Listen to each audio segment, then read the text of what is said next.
Welcome, everybody, to the R&R CatCast, a fan-based podcast focusing on Montana State athletics. We're two dudes named Ryan from the state of Washington talking about our dear Montana State. We hope you enjoy.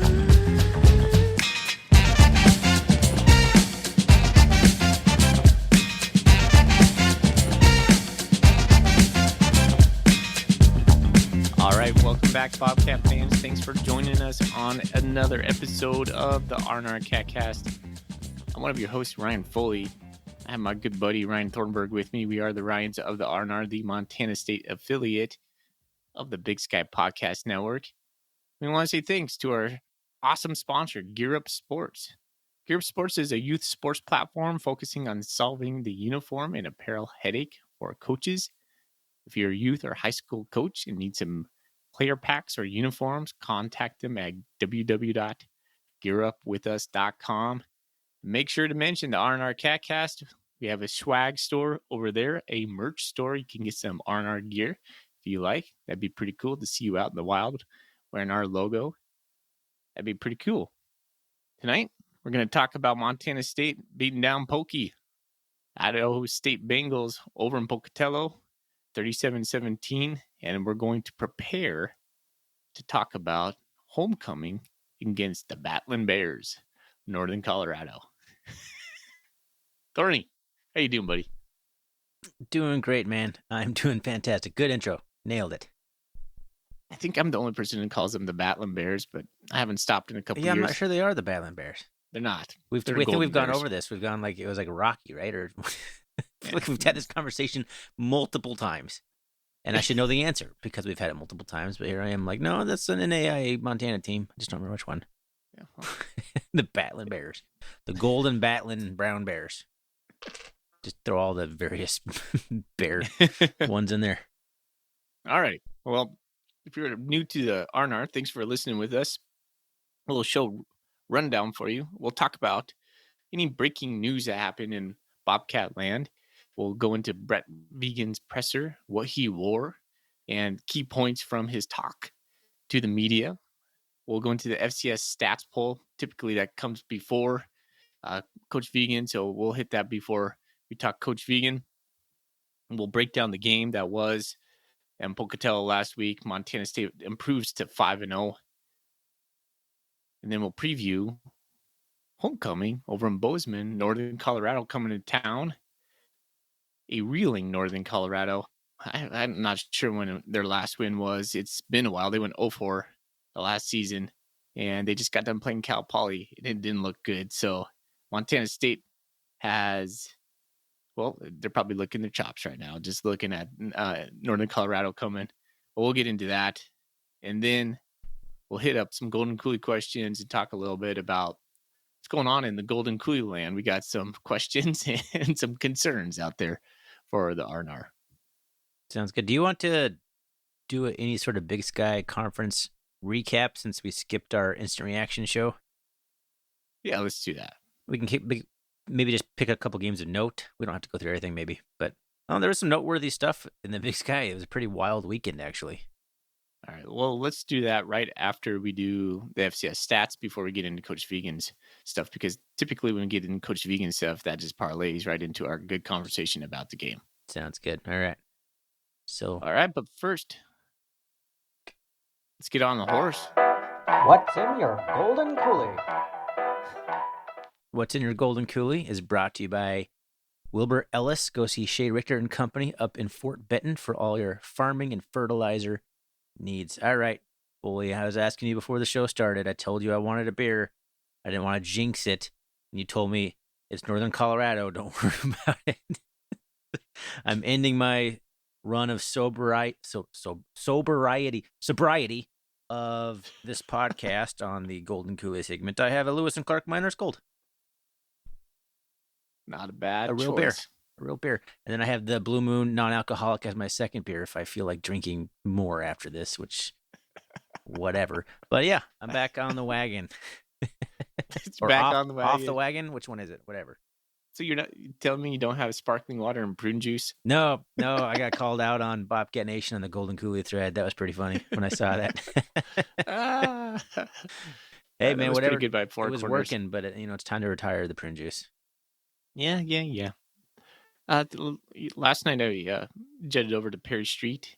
You can see my psychedelic Perry Street mug over here. So no golden coolie for me. This is like a squishy mug that I got at their 10th anniversary last spring, full of their award-winning IPA 2020 Great American Beer Festival Gold Medal IPA. I've had it on before. It's just so stinking good. So there we go. Cheers. All right. Okay, so sprung it on me. I'm gonna have to pull up the Big Sky scoreboard. I watched a lot of Big Sky on Saturday. I had nothing going on. Livia was coming home from Boston. The boys were being really good, so I just couched myself in front of the TV after doing about 3 hours worth of yard work, cleaning up pine needles over here in Spokane.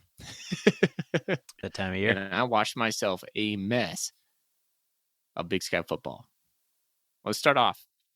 I want to talk a little bit about the Grizzlies because I wanted to talk about them last week and you shut me down. Get to the. Well, you were talking too much about them. I cut you off. There's a difference. Yeah. You're right. But go ahead. Let's see. Let's start with the Grizz. Yeah. Well, because this game was over here in Spokane, Grizzlies won a 52-49 just throwdown over on the red turf. Eastern Washington scores 28 points in the fourth quarter. 7-7-7, and then 28. Montana scores 10 in the first, 21 in the second, 7 in the third, 14 in the fourth to hold on to a 52-49 victory. They had over 700 yards of total offense for the Grizz. And all of a sudden, I'm like, who are these guys? Because there is a strategic lack of defense. Not strategic, maybe that's the wrong word, but a definite, apparent lack of defense.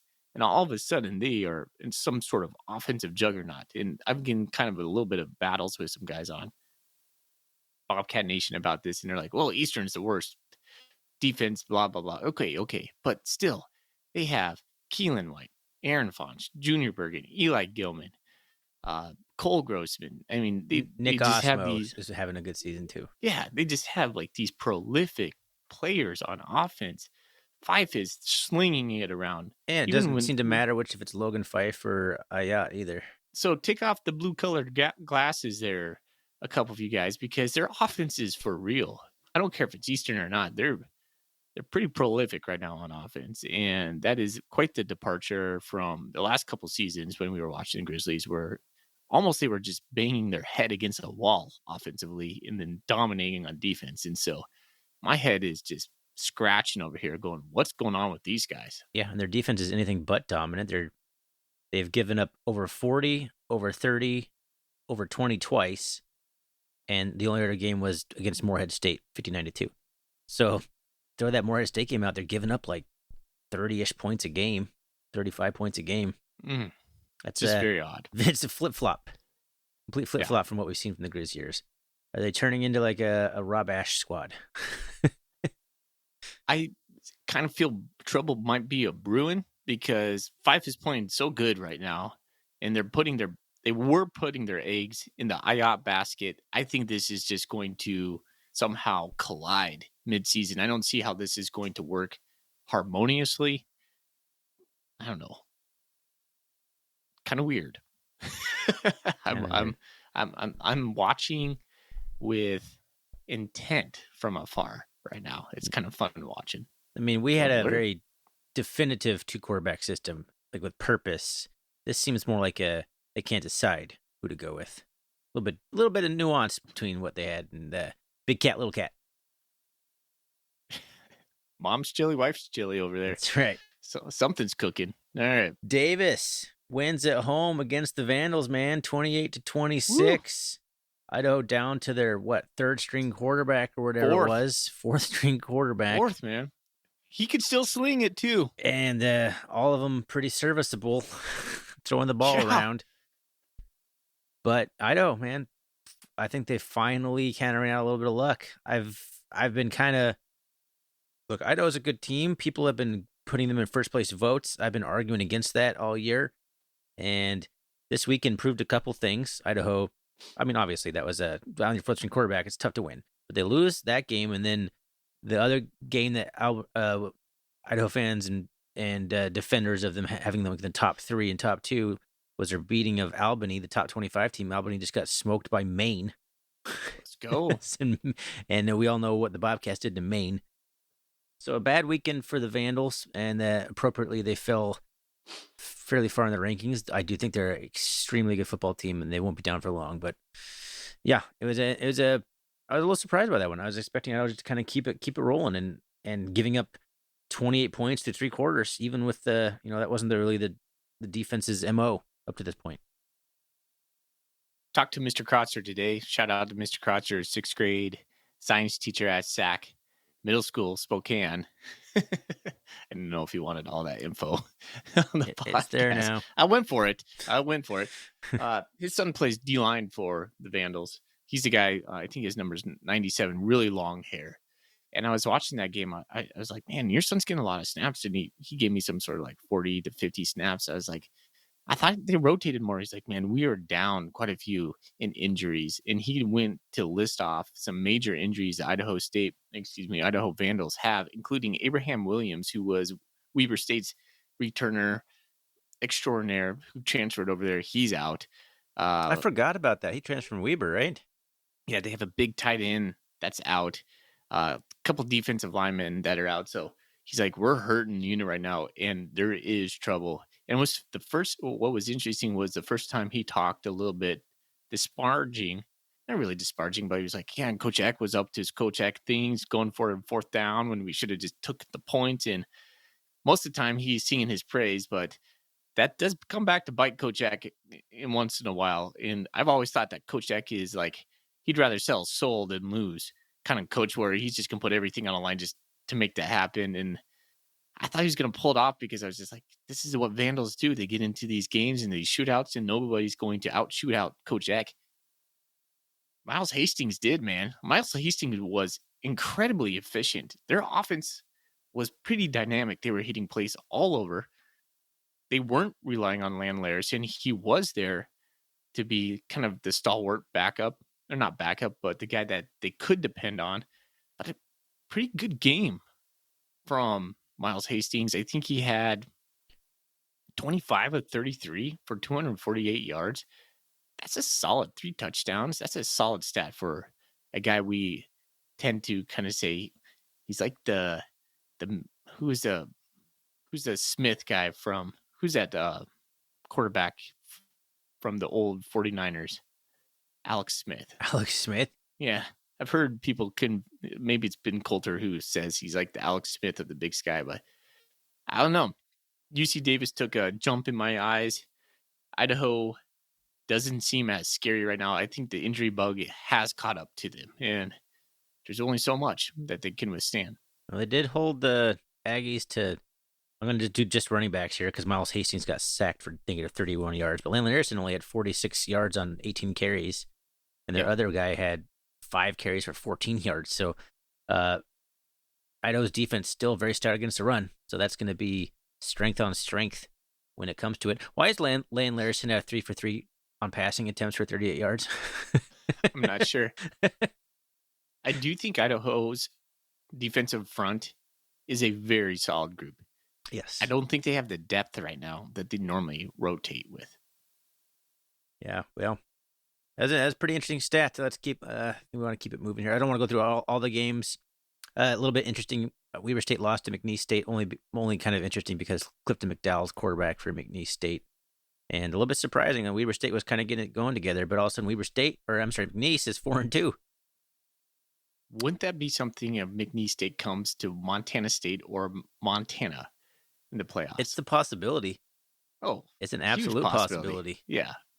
The one I've considered. Nothing would make me more amused than watching McNeese State roll into Missoula and win. That would be so cool. I would laugh myself to sleep on that night. All right, why don't you take the other game worth mentioning, and we'll get to the Cal Poly game, because we'll talk about that naturally as we talk about Northern Colorado. Yeah. The other one worth mentioning was Northern Arizona took it to number 10 at the moment, Sacramento State. 34-16, doubled them up and then some. I wasn't able to watch a lick of this game, so I'm just viewing from afar. But Northern Arizona continues to affirm themselves, while Sac State continues to drop 2-3 now, 0-1 in the Big Sky. I think the Sac State Stingers are Stingers down at the moment. They're And Stingers medium former at coach best. Brian Wright, former Montana State offensive coordinator Brian Wright, has got it going in Northern Arizona. I think they're believing. And when you're believing, when you haven't been able to believe in a while, that's a dangerous football team. I'm Brian glad Wright, we the don't play OC. them. Yeah. Gosh, yeah, I remember that. I just forget. There's so much. Like it's hard to He keep was track of all this stuff. McGee's Well, no, I know first who he is OC. Montana State. I know exactly who he is Montana State. I Yeah. just forgot that he kind of worked his way back into the Big Sky. Yeah, went down to Texas State and kind of milled around for a while. Successful. Who else went to Texas State? Bob Stitt. Really? Yeah, wasn't he the head coach there or he was the OC? It didn't last too long because he went there and then what's his face? Gresh Jensen followed him there. Gosh, do you remember Gresh Jensen in the Montana State uniform posted on Twitter when he was transferring? That was so weird. It's like, is he trolling? I would love to have him on the team. He would have been the best armed quarterback, best gunslinging quarterback we've had for forever. Yeah. All right. He was, all right. We need to keep this There's moving. The Big Sky. There's the Big Sky, around the Big Sky. We will try. We will not try. We will do an instant reaction show this week, whether all of us are here or not. It will get done. It might not be till Sunday, but we'll get one done before Monday. Promise. All right. FCS football rankings, top 25 come in. Top 3 the same. South Dakota State garnering not all first place votes, only 38 this week. North Dakota State, number 2, 10 first place votes. And Montana State gaining 2 more votes at number 3. Everyone just took a little bit of Idaho's first place votes. Yeah. I think I redistributed. First place votes. We had 6 last week. We're 5-0. That's good. South Dakota is number 4. So Montana is sandwiched by South Dakota schools in the rankings. You have Central Arkansas, Villanova 6, North Dakota number 7. They bumped up from number 9. Montana is sitting at 8. They were the same last week. UC Davis is number 9. They made probably the biggest jump, in my opinion. They went from 14 to 9. And Idaho drops to number 10 from number 4. So you have 1, 2, 3, 4 Big Sky teams in the top 10. Cool. Other than that, Sac State drops to number 17. They were 10. And then Northern Arizona squeaks in at number 25. Previously unranked. Yep, Weber State got bumped out. Man, to the top 8 teams, 6 of them are from Dakotas or Montana, from the 3 states. And you're telling me the FCS is just becoming more and more condensed. This is what it is, people. It's the Dakotas, the Dakota States, and the Montana schools. That's going to be and then Idaho. It's going to be the same top 10 for eternity.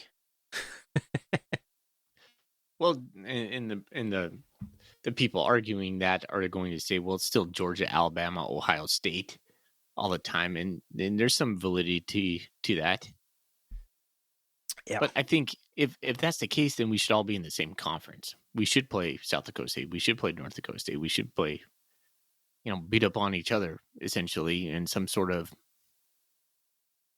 FCS conference, or I don't know. Just be the Big 12 or the Big 10. Excuse me. Yeah. I don't know. That would be actually more stressful.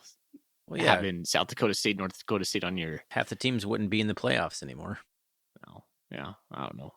I don't even know where I stand anymore on this.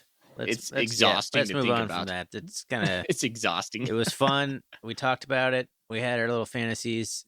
Nothing's going to happen right now, so let's just move on and not talk too much about it anymore. Let's talk about any news. I'm not on Twitter, social medias. Anything happened? You're on Bobcat Nation, so anything that would have happened would have made its way under the BN. Yeah. I don't think there's any news. I don't think there's anything worth talking about. I did see an article or some dude on Twitter posted that there was an interview with the Mountain West commissioner and talking about there's some FCS programs on the call or on the list or on the on target board or something. And there's you'd be surprised how some well-established ones. I'm not quoting that at all. It's terrible, but I guess that'd be the news. That'd be the only news. Paraphrasing is a word. It's a nice word because that was terrible paraphrasing. It's not even probably close to what the tweet actually says.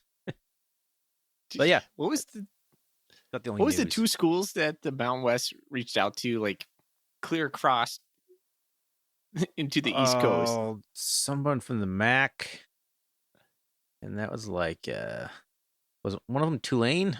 I don't remember. It's what? A long ways away. Why? That makes no sense. To get into the new time zone market. That's all that matters now is TV markets.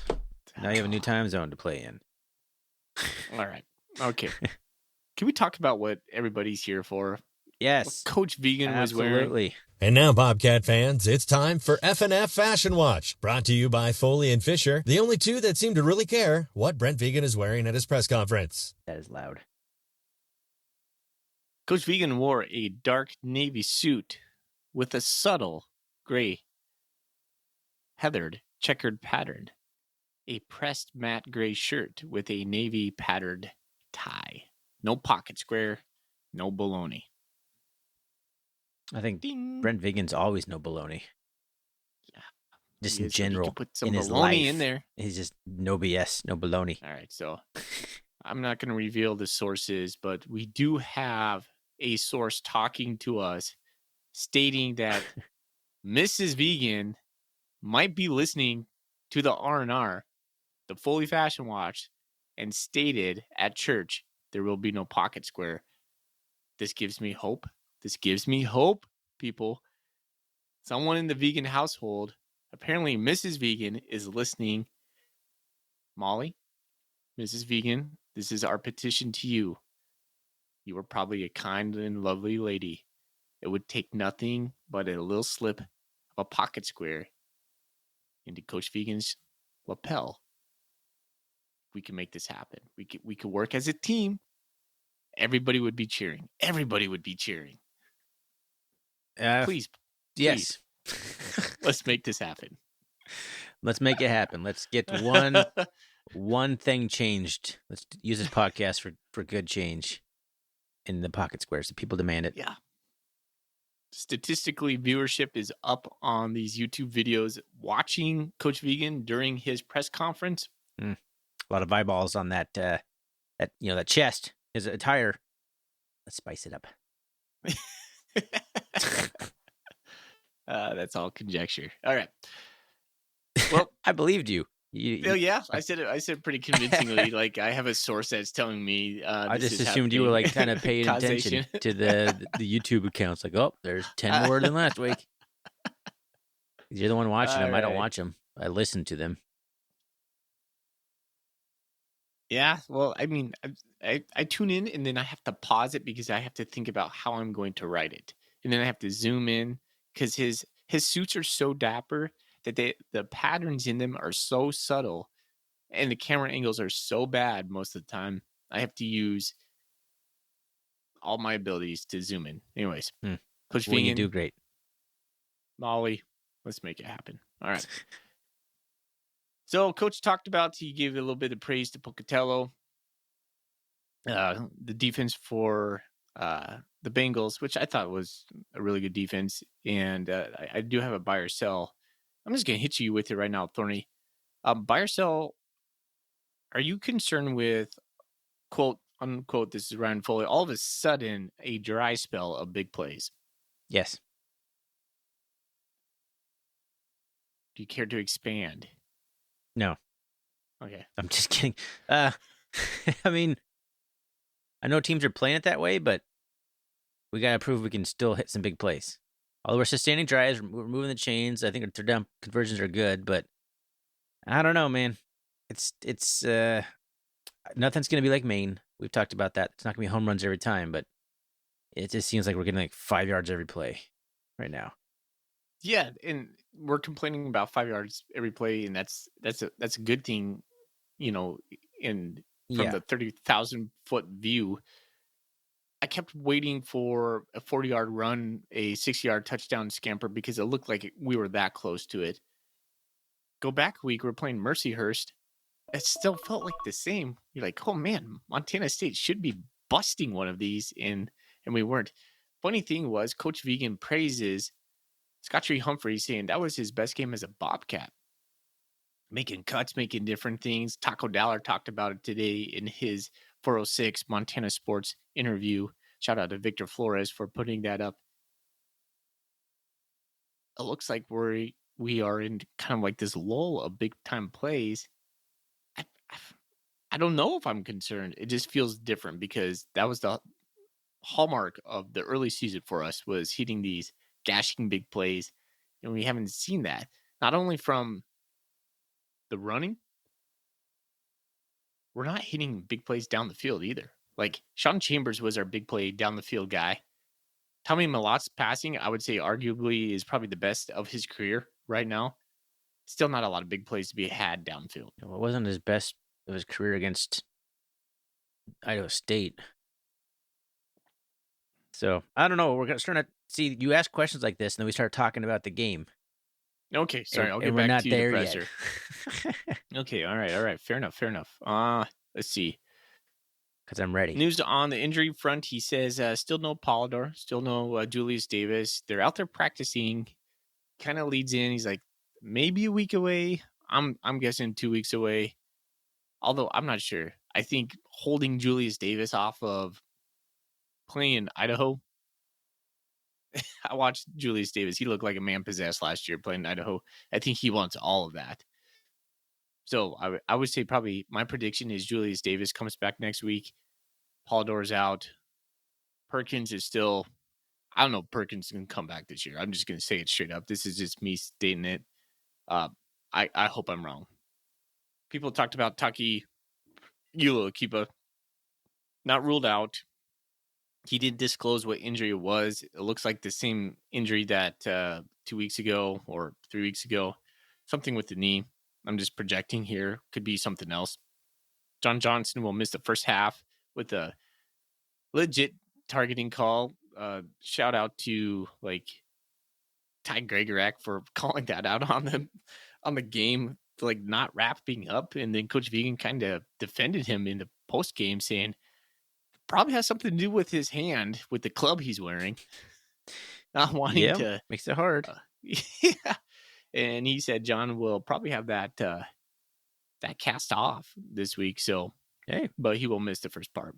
And another thing that came off in this, as far as injury fronts, Marquis Johnson. He's been injured. He did not travel to Pocatello. That's why you saw Ontario Latin Henley take the kickoff at that one point. They're going to redshirt him. You won't see him catching or being fielding those kickoffs, although Coach Vegan said that's a guy we're probably going to lean on in the future. But yeah, I didn't know Marquis was injured. Well, just kind of goes to show you how much we're really utilizing Marquis Johnson. Didn't know he wasn't even playing. He's not getting any chances to do anything. I know. I multiple people lament online about him not getting touches, and I kind of feel that. I've always felt that. I'm not sure when Elijah Elliott's going to get back. What's his story? Have you heard anything on why Elijah Elliott's not playing? I know he's injured. He's injured. That's all I know. That's been Jared White didn't get any touches last week, or maybe he did, but it's going to be hard pressed to get in when you have Julius Davis, Adam Jones, and Scottree Humphrey ruling the backfield. And the only other thing I would mention with Coach Vegan is he gave props to you guys, the fans out there. He said Montana State faithful traveled well to Pocatello, and that was actually his lead-in to his whole presser. Yeah, he said Cheers the guys felt it, and fans. it made a difference. So, yeah, gotta love the traveling Bobcat fans traveling to all these venues and making noise. Love to hear it. Love to hear it on TV. Love to see it. All right. Some other things in the presser, but I'm going to withhold because we'll talk about it during the game. Sounds good. And I really have no other comments on the press conference, so I'm ready to get into the game and the stats if you are ready as well. Stats. Stats!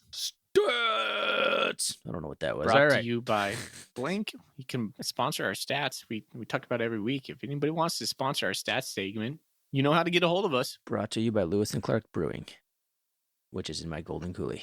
I'm going to take a drink right now. That's free advertisement for Lewis and Clark You're Brewing. welcome. All right. 37-17, your Bobcats roll down to Pocatello, Idaho, come out victorious. What do you need to talk about that last touchdown, Foley? Don't let me forget. We need to talk buy or about sell that. on that for you, buddy. Good. I got you covered. All right. So let's get into the stats. Bobcats finished with 21 first downs to Idaho State 16. The Cats are 10 of 15 on third down. Very efficient. 0-0 on fourth down. But Idaho State 6 for 16. That's a pretty good percentage defensively. But 2 for 2 on fourth down. The Cats kind of continue to struggle stopping teams on fourth down. 410 total yards for the Cats to just 276 for the other striped Cats. 142 passing yards for the Bobcats. 10 of 17, 8.4 yards per pass. And Idaho State finished 201 yards through the air on 20 of 41 attempts for just 4.9 yards per pass. And they did throw that interception to Rylan Ort. That was a great interception. I'm sure you'll get into that in your bit. 268 yards on the ground for the Bobcats on 49 attempts for 5.5 yards per carry, which is a pedestrian Bobcat number, but most teams in the country would kill for that number. 75 yards for the Bengals on 20 attempts for just 3.8 yards per carry. Both teams penalized pretty equally, 7 penalties each for 68 yards for the Cats and 65 for the Bengals. A turnover apiece. The fumble by Adam Jones. Yeah, Adam Jones early on fumbled it away, and then I can't remember the quarterback, but the Bengals threw an interception to Rylan Ort, and then the time of possession, pretty handily won by the Bobcats, 31 minutes and 42 seconds to just 23 minutes and 44 seconds. Does that add up to 60? 31-42 and 23-44? That doesn't seem right. Was there time in the middle of the game when there's nobody possessed the ball? Anyway, there you go. There's the team stats. Yeah. I gotta go look somewhere else because that's funky. Yeah, that's what I have on mine too. See, I write down all the stats you read off just so I can keep track. Helps me get a feel for the game. Punt. MSU punted the ball 3 times for 112 yards. Surprisingly, 3 punts. Idaho State, we forced 6 punts for 274 yards. Fourth down, Montana State was 0 for 0. You already covered that. Idaho State was 2 for 2. Man, and one of them we were 3rd and 10, and they just threw up a jump ball, and I don't know what happened, man. It's just Montana State struggling on the struggle bus with the fourth down right now. That's a concern. That's a major concern for Ryan Foley. Red zone, Montana State was 4 for 4. Idaho State 3 for 3. Ooh. Not good. Sacks. We didn't have a single sack this game. Yep. Tommy got sacked for 3 yards. Field goal, 1 for 1. And they were 1 for 1 on a field goal too. Thorny,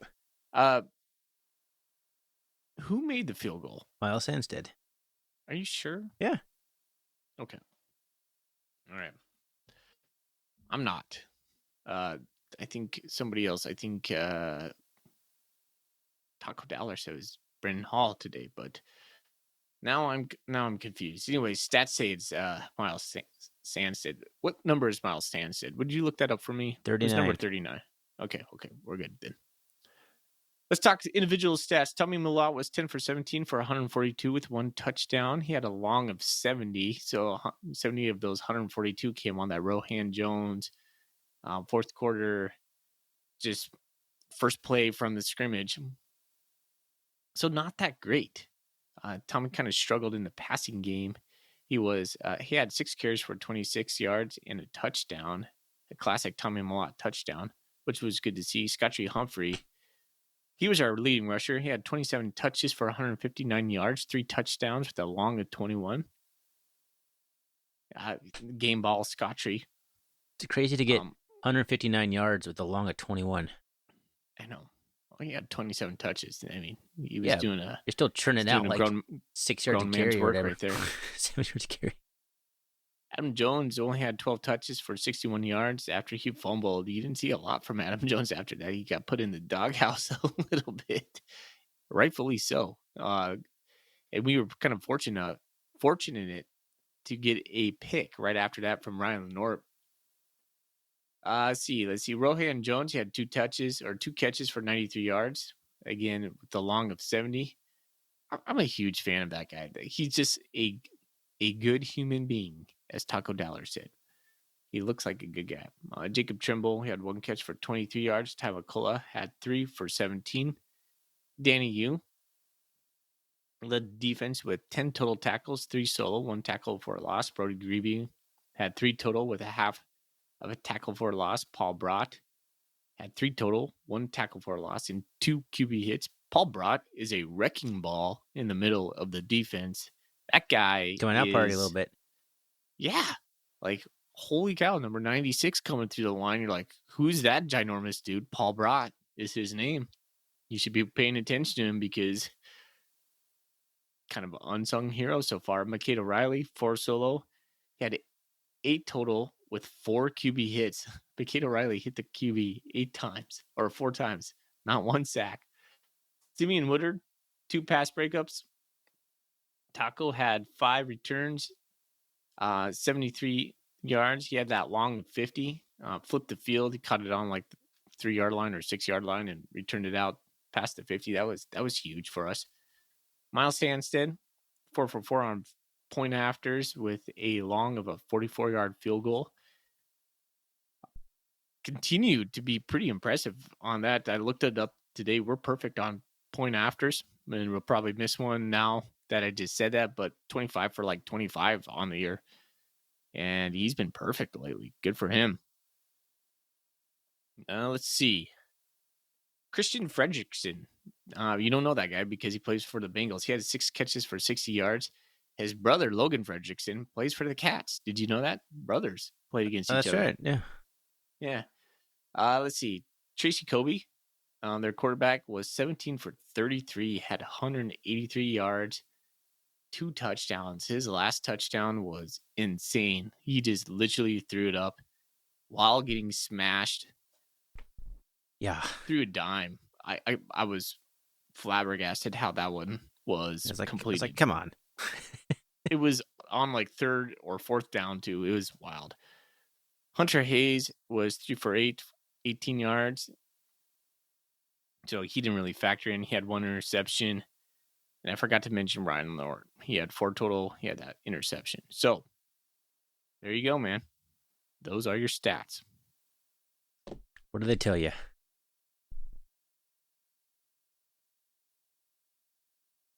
Montana State is taking more of a balanced approach to their offensive game.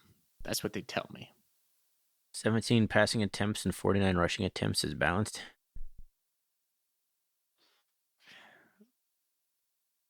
For the last 2 games, we have not rushed over 300 yards. Yeah, because that... Did Mercyhurst lay the blueprint on how to slow the rushing attack down? Because I feel like Idaho State did a lot of stuff similar to what Mercyhurst was doing. I don't know, man. How do you slow the rushing? Just put 8 in the box. Yeah, but like you just overload the box, dude. That's it. Yeah, but they're keeping like guys on the second level though. They're not sending them anywhere. They're just kind of sitting there, like almost like a run zone, to wait to see which way we go, and then they're just kind of they'll give up the 3 or 4 yard run. They're not trying to get tackles for loss. They're just trying to stop 7-yard touchdown runs. That's a good point. That's kind of what that's what I'm seeing a little bit. Yeah, like no one's really hitting us behind the line, but they're hitting us 2 or 3 yards down the line, and it's much more grindy. Teams are making us work a little bit more for it. Yeah, and I don't think it's like because Mercyhurst or Idaho State are so much talented on defense. I think it's the game plan they're employing, and I think Tommy's going to have to do a better job of throwing the ball to break out of it. I thought he had a pretty mediocre game throwing the ball. He missed some throws. He rushed some throws. He got some pressure. They were getting pressure on him a little bit, but he can't make a throw under pressure real well. At least he didn't on Saturday. So I don't know. It's going to have to be a lot more than what we saw. His stats are padded pretty heavily by that wide open touchdown pass to Rohan Jones. What if Montana State passed the ball for 30 times? Just double their attempts. We'd probably have 3 interceptions. Think so? No. And Rohan Jones, let's see. His 70-yard touchdown run. So, pass. Reception. So half of Tommy's passing yards were that one play to Rohan Jones. Yeah, he was struggling. Yeah, he was. Yeah. He was struggling. That concerned me almost more than anything out of this game, because if teams are figuring out the defense a little bit, or the offense, the rushing attack a little bit, they're figuring out how to control it a little bit, and teams without elite talent like the Dakota States and South Dakota States of the world are able to kind of slow it down a little bit, we got to throw it better than this, period. And we might, Thorny. It's only 5 games into the season. Turns out we played 12 in the regular season, not counting that postseason. Things are not static. We are a dynamic team. It's not even halfway into this season. Next week. Yeah, I don't know. I came away from this game just slightly, not overly, but slightly starting to be a little bit concerned about how we stack up nationally against the elite teams. The Dakota States? Pretty much. Pretty much. I know. I don't remember you texting me about that, but I think you're kind of overreacting just a little bit. I think Montana State's in a great position right now. So if your half glass is empty, Mr. Half Glass is full right now. I think there's a lot of coaching tape. I think we have a young offensive coordinator in Tyler Walker who's learning as this thing goes along. I do believe the story not being told right now is not having Sean Chambers coming in. Big cat, little cat. Sean Chambers, we all know. Big time player. Big time plays. He was a spark plug. Passing and running. Yeah. Everyone wants to talk about how he comes in and like pounds it on like a 3rd and 2 or inside the red zone, but he came in and threw 30-yard touchdown passes like it was candy. Yeah. Play action fake. We weren't doing play action fakes with Tommy. But Chambers would eat those alive. You just love them. You just like, oh man, we just faked it. Oh, we're going deep. Mm-hmm. You just drop it in and you're just like, hands were in the air before it was even caught. Mm-hmm. You saw the whole thing Kind of develop on the TV screen, like, oh, beautiful. Yeah, and I miss that, man. I think we talked about that last week. I miss that kind of play. I missed the Lance McCutcheon 50-50 balls. And I didn't even like those that much. When's the last time we caught one? We haven't thrown, I feel like we've had 0 passes successfully thrown like 30, 40 yards down the field that were completed this year. Ryan King almost had a touchdown, a 50-50 touchdown. He came down with it, and then the defender swiped it out of his hands. There's been some close ones. There's been some hands on the balls and guys like landing out of bounds and the ball squirts out or whatever, but close doesn't matter. Now, Idaho State, Mercyhurst, they had guys that could just go up and get balls that were just chucked straight up in the air. They also have kind of short defensive backs. Yeah, but we have 2 like 6'4" wide receivers. Yeah. Everyone has short defensive backs in the FCS. That's why they're in the FCS. There's not 6'1", 180 guys that can run and cover in the FCS. Not too many of them anyway. So, I don't know. We're not beating anybody. We're not getting open. Tommy's not finding them, and then they're not coming down with the balls when they're there. The long balls. The mid-range game, Tommy looks a lot better on, in general. Except for Idaho State. Give it time, man. I think we can get there. I was so frustrated. This is kind of not super related, but that screen pass we finally saw that was going to be set up so beautifully. I need to go rewatch that. Somebody missed a block. There was like one Bengal, like 6 Bobcats there. He runs outside the blocker and tackles him. If he doesn't make all you gotta do is chip him on his way by, and that's probably a touchdown. Yes, it was. We had the Millennium Falcon formation of blockers over there. It was completely set up. You're right. There was 6 Bobcats over there. It was a bad pass, by the way.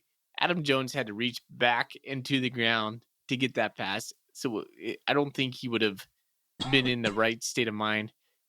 But yeah, chipped out one guy. He made it through all 6 Bobcats, and it was so bad. It was like that guy was. I mean, I'm laughing because it was comically bad. It's like that guy beat everybody. one dude. I was like, we had the fortress, just like we had the flying V formation of Montana State offensive linemen just ready to wreck shop, and that guy somehow penetrated that and got Adam I want to Jones. say a huge prop to that guy. He read it and flew to that. He was decisive and he made a great play. I gotta give some credit. It was a well played, but yeah, I don't think it would have taken much to get him out of the way though. So He didn't. did we I don't hear think that anybody even Montana touched State him. was like trying to implement this new screen game, or they went and did some sort of like, something about screens, whatever. But if that's what we're looking at for screens, I'm not sure that's good stuff right there. No, we don't practice. That's the first time we've done it all year. First time we've done it in like 5 years. All right, Yeah. give us time, like you're saying. Oh, We'll get better at it. 0 for 1. 0 for 1. All right, what else do we want to talk about in this game? I thought the secondary seems to be a big point of contention among Bobcat fans. Some say it was fine, some say it was terrible. Where did you land on the secondary play? I think it was good. I thought it was pretty good. Yeah. I mean, overall, I think that we had plenty of pass breakups. We were very aggressive. I don't know, dude. Like, for our guys being as foul as they are, without Drew Pollard back there, I thought we played really good. I thought it was like one of the best secondary performances I've seen. There was the overthrown deep ball in the beginning. There continues to be a miscommunication problem. Like there's a misassignment. That's still there, but I thought overall they played the ball a lot better. They didn't give up as much of a cushion. I thought they played aggressive and physical. I thought it was a really good game by the secondary. And I know there's a hot take. Nate is like all in panic mode. Who is it? MSU Hunter and Bobcat Nation's in panic mode about the secondary is just horrible. Doom and gloom. And I'm like, are you watching the same football game I am? It's like we gave up 201 passing yards to a team that like does nothing but pass the ball on like 4.9 yards per completion. Like, it's fine. Yeah, they're not elite. They're Idaho good. State's plays will always be passes underneath this current regime, and we held them below their average. Turns out we're pretty good. By yourself, Thorny. I'm impressed with our defense. I was extremely impressed with the defense against Idaho State. Yes, that was the most aggressive play calling. They were hair on fire everywhere. They were getting after everything. They looked mean and nasty out there. They looked like they were ready to kill everybody. They needed to transfer some of that passion to the offense because the offense came out and looked like they were asleep. But the defense, loved it. I loved it too. The only critique I had was it was either third downs. Yeah, there was a crucial third or fourth down where we didn't blitz, and they 2 of them completed a nice easy pass on us. And Coach Gregorak pointed this out. He's like, we've been bringing the pressure this whole time. And then we run with a 4-man front, and Kobe had time to go back and make his read and then complete the pass. It's like, on third down, why don't we just send the house right there? Just go for it. So, no. Oh, it was that my pet peeve is when they scored right before half. Oh, yeah, you hate that. Oh, I mean, everyone hates that, but drives me up a freaking wall. gotta be more aggressive. Just send the house and live with it. If they complete it when we're sending the house, okay, fine, whatever. That guy, they're like 6'6" receiver who made that play. Unreal. His size 14 shoes saved him. Like if he had size 12 shoes, he wouldn't have hit the ground right there because his toes barely tapped. It's in the house right there. Don't drop 8. Don't try to clog it up. Just put the Yep. pressure because we were getting to him. So I was just a little bit frustrated. Well, even their other big pass that led to that touchdown was a complete fluke, in my opinion.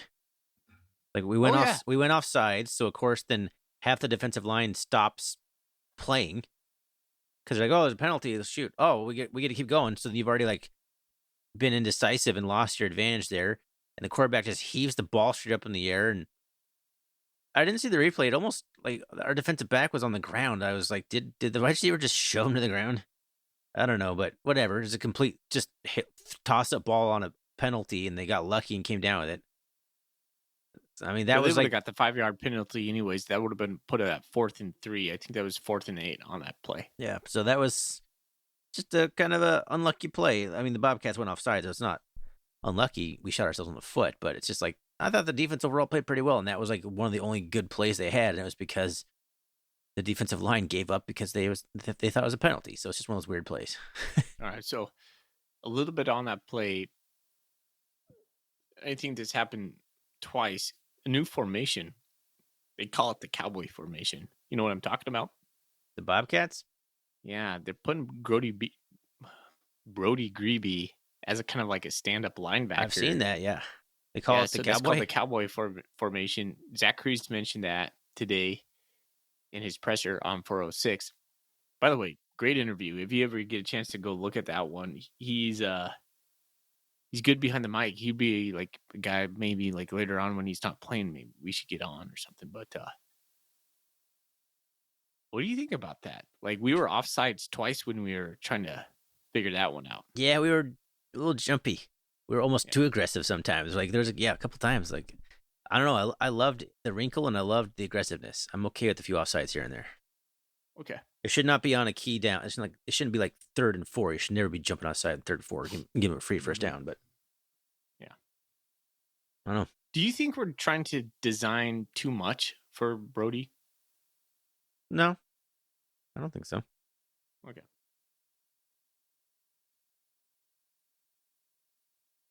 What else from this game? Just wondering. You know what I like is we won. I mean, I know that sounds very simplistic. We went on the road in Idaho in a dome against a team that was going to be pass happy. I was really concerned that we would be giving up a lot of quick slants and hitches. They would just be slicing and dicing us down the field, having these long sustained drives. First 5 drives, 3 and outs. We were dominating. We've had such a good string of 3 and outs. Like we've been putting consecutive quarters of football together that are complete domination. Yeah, but then at one point it was a 1-score game. Yeah. So Montana State was up 17-7 or something like that, and then Idaho State hits a field goal to cut it. Then we have to like the third quarter for Montana State has not been a good quarter in this year, and it's something that it kind of feels like it's been a trend for the Bobcats in the last couple of years. Yeah, I don't know. I'd have to go back and kind of look at the numbers on that, but you're talking about it was a 1-score game. Well, it wasn't because of the defense. It's because the offense just could not get it going. Yeah, we hit some lulls. 17 points through 3.5 quarters or whatever it was. Not great. Nope. Coulter Nuanez mentioned he's like, take it for what it's worth, but he said Idaho State's defense is one of, well, it's not the worst in the conference. He said he was pretty impressed with what he saw. I was impressed. They played very physical. Yeah. They were a big, hard-hitting crew, and they were fired up. And they were fired up the entire game. Yeah.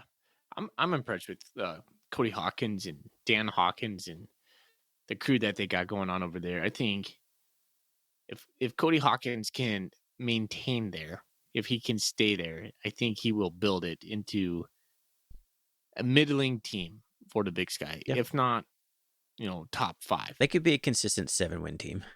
Yeah, 6-7 I wins. can see that. Yeah. All right. I hope so. Hey, Like, Thorny. it's only good for the conference to have a team like Idaho State not be crappy every year. Almost did a swear. It would be good for the conference, though. All right. I feel like I've hit a couple swear words in the last couple weeks. Yeah, I think That's last not week like you did. me. Yeah. All right. I got a buy or sell for you. I feel really good. Buy or sell. I feel really good with our new coordinators. I'd buy it. Both? Yeah. I think Tyler Walker's still waiting for him to have kind of like, there he is. I think this was the game like Bobby Daly was like, there he is. Yeah. I just need that from Tyler Walker. I mean, Maine could have been that, I suppose, but I don't know. I've been pretty impressed. I don't think there's been much of a drop off or anything from House Right, and Daly's been I think an obvious improvement from Garza. Yeah, but I think there's a lot more to improve on that side of the ball too, though. Yeah, I'm with you on both of those. Last thing for this game is let's talk about that last touchdown. Yes, you wanted to talk about it. So how it transpired, I went and rewatched it because I couldn't remember exactly. I think Idaho State scored a touchdown with like 5 minutes left, which made it 30-17, and they tried an onside kick, and we recovered it. And then there's a couple plays, and I think then Idaho State stopped us on first down. They called a timeout. This is like 2-something left, 2:50 in the game or something like that. So they called a timeout. Then we ran the ball a few more times, went down the 2-minute warning. We got a first down. And we just kept getting first downs. And then Adam Jones got his helmet knocked off when the clock was running, which stopped the game from ending. And then we ran one more play, and it was a run up the middle. Scotty Humphrey scored a touchdown. The time expired. The 6-yard line or something like that. So I've always been of the opinion, if you don't like a team running up a score against you, then don't let them run the score up against you. Play defense. And I also believe there's no classless thing to do. I think there's a classy choice you can make. You can take a knee. That's classy. I don't think scoring there is classless. Let me put it that way. I wouldn't have done it. I would have taken a knee. I would prefer to see us take a knee. I don't think it's this horrible sportsmanship. Karma's going to come back and get the Bobcats crap that I've seen poor Bengals fans spewing all over Twitter. Same Bengals fans that posted a grill fight and some guy, filming it, saying a meme about us, just trash talking the Bengals. That was the Jungle Land. I'll allow it. I like those guys. They're funny. This is more just normal annoying Bengals fans. Okay. I say score. I wanted to score. I'm with you a little bit, but I'm at the point in my life fandom. I was like, just score, run it up. Yeah. I don't even care anymore. I just want to be the bully out there. I'm a little bit that way too, especially after seeing us. We're talking about does Brent Vigen have a killer instinct and all this stuff, and we haven't been covering the spread. We've been letting off the pedal, all that stuff. It was refreshing a little bit to see us do something you probably shouldn't do, but felt kind of good to do, If you don't like it, go ahead and stop it. It's A gap power, God's play. Yeah. Can't stop it, then that's on you. That's all we did was just run the ball. We had the ball with 5 minutes left after they tried an onside kick, and they still had 2 timeouts, and they had the 2-minute warning. We just ran the ball until the. Okay, so here's the deal, Thorny. That play, A gap power. We're not running a fade, back shoulder fade. No. We're not running a quick slant right there. It's the most basic running play you can run. No, Brent Vigen said he talked a little bit about it. The intention wasn't to score. It just kind of happened a little bit. They hand the ball off, just didn't realize he'd score on it, kind of thing. He's like, Somebody in hindsight, talked to him about it. He said in hindsight he should have taken a knee. Yeah, he felt bad. But don't feel bad about that, Coach Vigen. Score that touchdown and wear their pocket square. Be a man. Do you think he really feels bad, or is he just saying that? Be a man. No. Would he say anything else? Would Brent Vegan say anything else? That's that Midwestern nice coming out Yeah. of him. I think we. I think should've there's a just little took bit of him. revenge for Brody Grebe on that one, personally. What do you mean? I don't get that reference. Brody Grebe sacked their quarterback, and he was getting up, and they kind of got tangled up, and he kneed him in the head. Brody Grebe. Oh yeah, Hunter Hayes. Like That's right. purposely, obviously got flagged for it. Very obvious, dirty, cheap hit, knee to the head. Yeah. So Yeah, in this it was. situation, I don't feel bad. I don't No. really condone scoring in this situation necessarily, but in this particular case, I don't feel bad that happened. I'm not gonna lose any sleep because Scotty Humphrey scored a touchdown with 0 seconds left against the Bengals. I'm not gonna lose any sleep over it. They literally didn't even kick the point after. They just said it was done. Well, yeah, because they scored 0 seconds left. I mean, honestly, I'm not sure I've really seen that before. I know, right? That was weird. That was 'Cause weird. It was a score as time expired that had nothing to do with the outcome of the game. I mean, from the winning team. Sometimes you'll see it in the losing teams trying to score, and they get a score right as time expires. Like, all right, now we only lost by 20. But the winning team is a little more rare, I think. So the Bobcats are 5-0. 5-0, Tony. We're probably going to be 6-0 after homecoming this coming week. I think there's a possibility that Montana State could only need 2 more wins to be in the playoffs.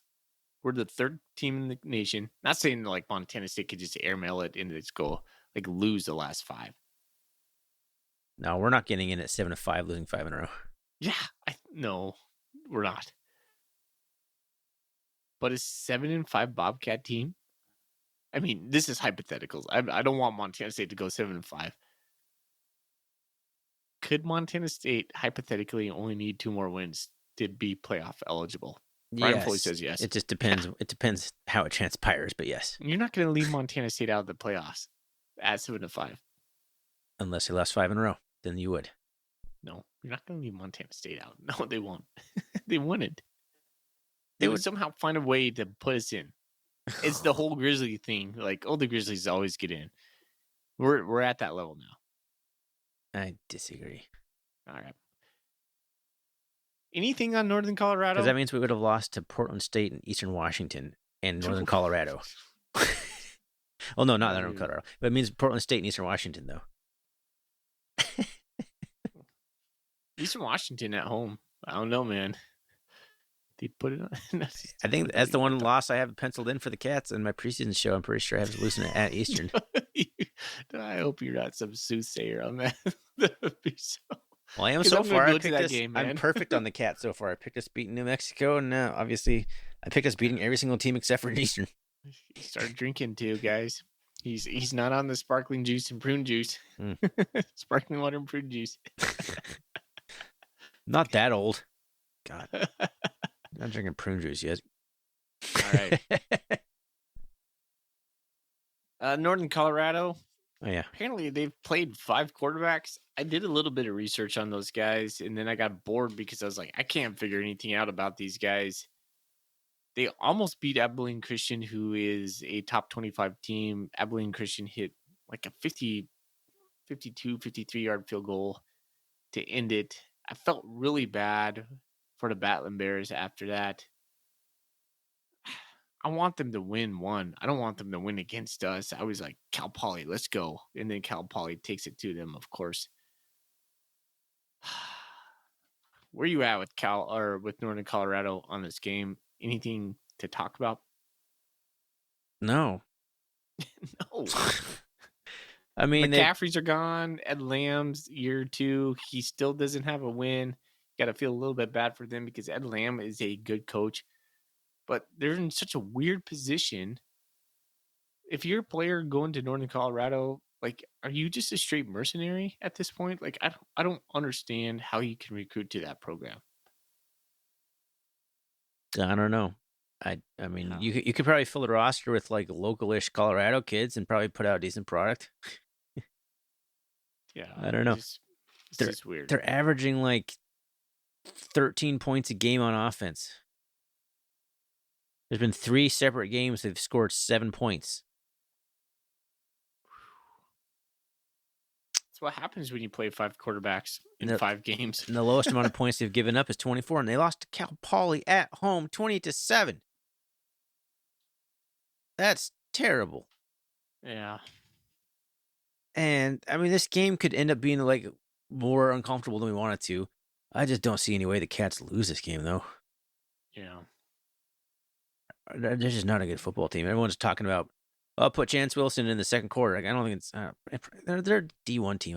I think those out of conference massacre is over. I think all these are going to be a bit of a slug.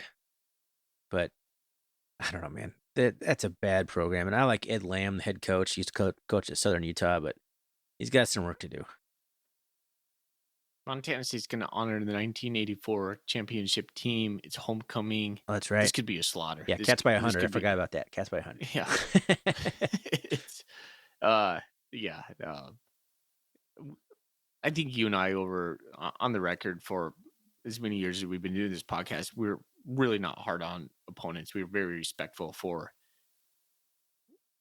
I just don't see I don't see this going well for Northern Colorado. So I'm changing my tune on that a little bit only because I'm getting like lazy. Like, what do you mean? Like, I'm being dismissive in the fact that, like, for example, we're not talking about Northern Colorado. We're not talking about Mercyhurst. We didn't really talk very much about. Oh, who else was it? Maine necessarily. I was like, we're gonna win. Like, I'm not being dismissive. It's just like, what is there to talk about Northern Colorado? I'm not gonna crap all over them. I'm not gonna just make a bunch of bad jokes, but they're not a good football program. Yeah. I'm not even gonna like waste my time trying to figure out who their starting quarterback is. No, they have 2 of them. Coach Vegan said number 10 and number 11. I went and looked up their names, but I'm not even going to bore you with them because you won't even care. See, we're being like a little dismissive here. Well, more than a little, a fair amount dismissive. Right. Let's just move into some Golden Coolie questions and get out of here. We've eclipsed the hour. Try to keep it done. Okay. First of all, people in the Golden Coolie thread, ask Golden Coolie questions. If you want to talk something else, please talk something else somewhere else. What? I like the banter in there. It means there's some good discussion going on there. It is. And I love the fact that everybody's like saying, hey, let's get Bobcat Built Texan on. Thorny, I've been talking about it. It's a possibility. We just want to make sure that we would have good content. Like, what should we ask him kind of deal. He's a fun poster right now, and we haven't talked to the guy yet. Yeah. So we'll reach out to him. We'll see what's up. What happened to the Saturday night post-game instant reaction show, Montana football?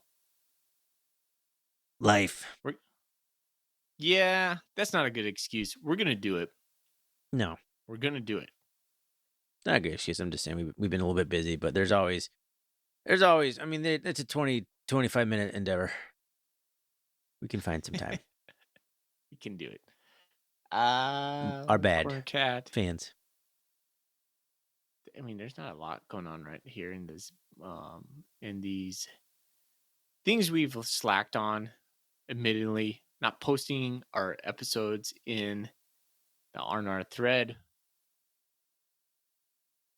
Not doing Golden What is Coolie this? Just crap on ourselves into this podcast? Sorry. I don't know. There's no Golden Coolie questions. There's like people like there's no Golden Coolie questions. That's all right. Blue and Gold Blitz says, who do you think is our best running back? All around running back. I've been on the record saying this. Juice Davis.